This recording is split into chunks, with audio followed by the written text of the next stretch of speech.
You download AutoHotkey, write a tiny script to remap a single key, and press it. It's the most common starting point for beginners. But instead of a simple remind, your computer begins to act out.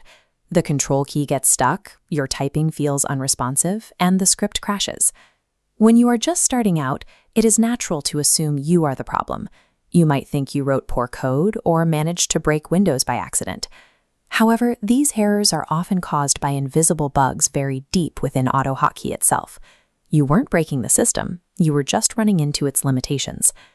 AutoHotkey version 2.0.22 addresses these technical failures directly.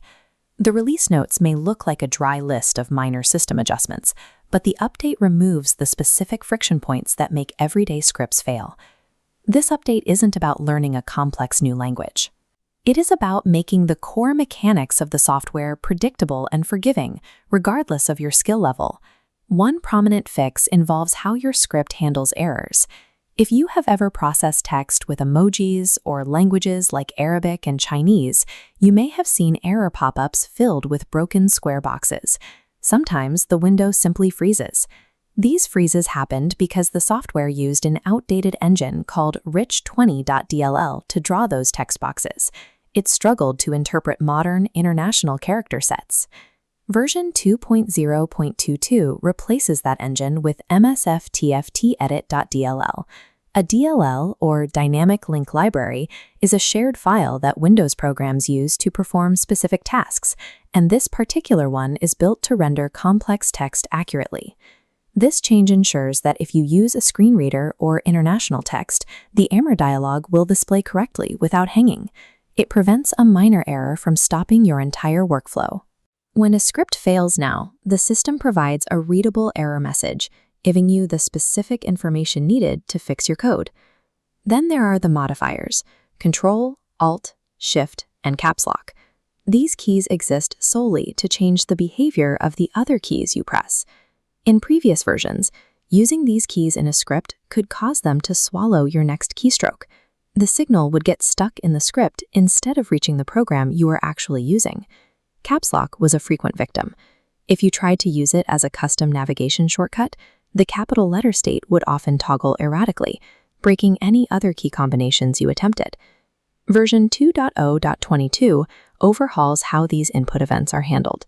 It ensures that modifier keys no longer suppress or interfere with the standard keys you press alongside them. It also ensures that if you target a specific left or right modifier key, the signal will pass through correctly once you release the key, rather than getting lost in the system. This brings your hotkeys in line with how a keyboard is expected to work. It removes the need to add complex cleanup code to your scripts just to keep your Shift key from getting stuck. You may have also noticed missing data when saving files.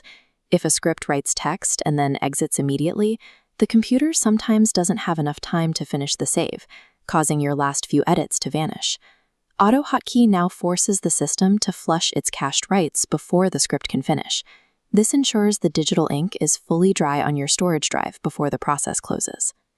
While these updates fix technical errors, one specific change might affect how your existing scripts run. It involves the left and right angle bracket symbols used to target specific modifier keys.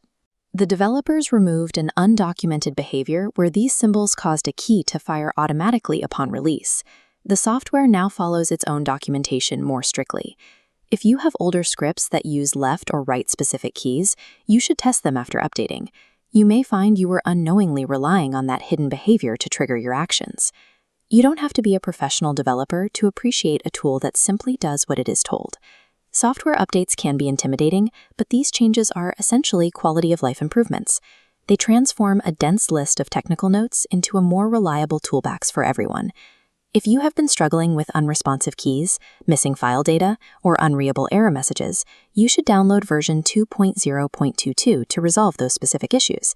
It is a reassuring reminder that when your automation fails, it isn't always because of a mistake in your logic. With these barriers cleared, you can get back to tinkering and experimenting.